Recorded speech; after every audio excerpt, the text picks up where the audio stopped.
বহরমপুরের পথসভায় রাজ্য ও কেন্দ্রকে এক সুতোয় বাঁধলেন জেলা সভাপতি মুস্তাক রশিদ ওরফে মোহনলাল।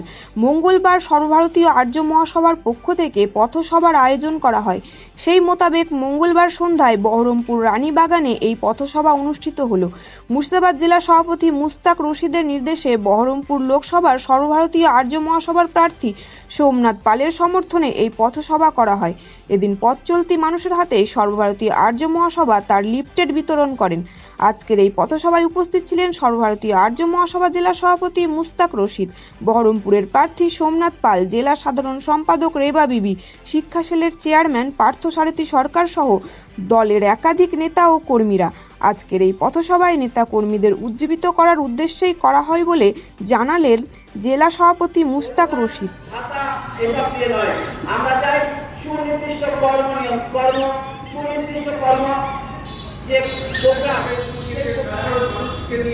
বিভিন্ন ক্ষেত্রে ধর্মের বিভাজনের ক্ষেত্রে সুশ্রুতি দিয়ে একটা খারাপ পরিবেশ তৈরি করে দিচ্ছে, যার ফলে ভাতৃত্ববোধ নষ্ট হচ্ছে, শ্রদ্ধা নষ্ট হচ্ছে, সম্পর্ক নষ্ট হচ্ছে, সমাজের অবক্ষয় তৈরি হচ্ছে। তো আগে আমরা সমাজ তৈরি করব, মানুষ তৈরি করব, সমাজ মনুষ্যত্ব বিবেক চেতনা জাগ্রত করে আধ্যাত্মিক চেতনাকে সামনে নিয়ে এসে একটা সুস্থ পরিবেশ তৈরি করতে হবে। এটাই আমাদের দলের একমাত্র লক্ষ্য। যে লক্ষ্যকে সামনে রেখে আমাদের সর্বভারতীয় সভাপতি মাননীয় বিভাসচন্দ্র অধিকারী মহাশয় এবং আমাদের জেলা প্রেসিডেন্ট মুস্তাক রশিদ মোহনলাল ভাই, ওনাদের যে নির্দেশ, ওনাদের যে সুপরিকল্পিত চিন্তিত সেই মতামতকে সামনে রেখে আমাদের এই লড়াই। আমাদের সমাজ একটা পশ্চিমবঙ্গ ভারতবর্ষের মধ্যে সমস্ত দিক থেকে পথ দেখায়, এটা আপনারা হয়তো জানেন, কিন্তু আজকে ধর্মের নামে রাজনীতি করতে গিয়ে আমরা সেগুলো হারিয়ে ফেলছি। আমাদের এই পশ্চিমবঙ্গ থেকে অনেক মনে ঋষি জন্মগ্রহণ করেছে, তাদের দেখানো মতামত আমরা আজকে ভুলতে চলেছি। তাই তো আজকে আমরা ঘরের পিতা পুত্রের মধ্যে সম্পর্ক নষ্ট হচ্ছে, দেখা যাচ্ছে যে ভ্রাতৃত্ববোধ নষ্ট হচ্ছে। এই সমস্ত দিকগুলোকে চিন্তা ভাবনা করে, যেমন তৃণমূল কংগ্রেস এবং বিজেপি, এটা হচ্ছে ওদের এখন এটা দেখতে হবে। আমি আপনাদের মুখে শুনলাম এবং আমি কিছুটা খবরে দেখেছিলাম, এবং তার আগের ঘটনা কি ঘটেছে আমি সেটা জানি না।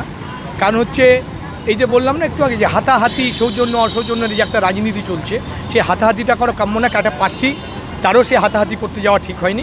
সেখানে তার জন্য কেন্দ্রীয় বাহিনী আছে, তার জন্য প্রশাসন আছে, তার জন্য নির্বাচন কমিশন আছে। সেটার উপর অভিযোগ করলে আমার মনে হয় ভালো হতো। আর যিনি তৃণমূলের যিনি নেতা, তারও এটা ঠিক হয়নি। কারণ হচ্ছে কি পরিস্থিতির মধ্যে হয়েছিল সেটা তদন্ত করে দেখুন নির্বাচন কমিশন। বিভিন্ন জায়গায় একের পর এক আজকে সকালেও বোম পড়ে, সাগরপাড়ায় বোম পাওয়া যাচ্ছে। সেটা তো বললাম, কারণ হচ্ছে নির্বাচনের দিন বলে নয়, কারণ হচ্ছে বেশ কিছুদিন ধরে আমরা দেখছি, বিশেষ করে বাংলায় তথা বিশেষ করে মুর্শিদাবাদে, সেখানটায় কিন্তু আমাদের বোম বিভিন্ন জায়গায় পাওয়া যাচ্ছে, বোমের মশলা পাওয়া যাচ্ছে। সেখানে আমরা খবরের মাধ্যমে দেখছি, আমাদেরও সেখানে আমরা জানছি। সেখানে তো তারপর আবার ভোটের দিন আসছে, সেটা তো পুলিশ প্রশাসন এবং কেন্দ্রীয় বাহিনী যৌথভাবে যদি ঠিকঠাকভাবে যদি তদন্ত করে দেখে, তাহলে অনেক কিছু রেজাল্ট পেয়ে যাবে।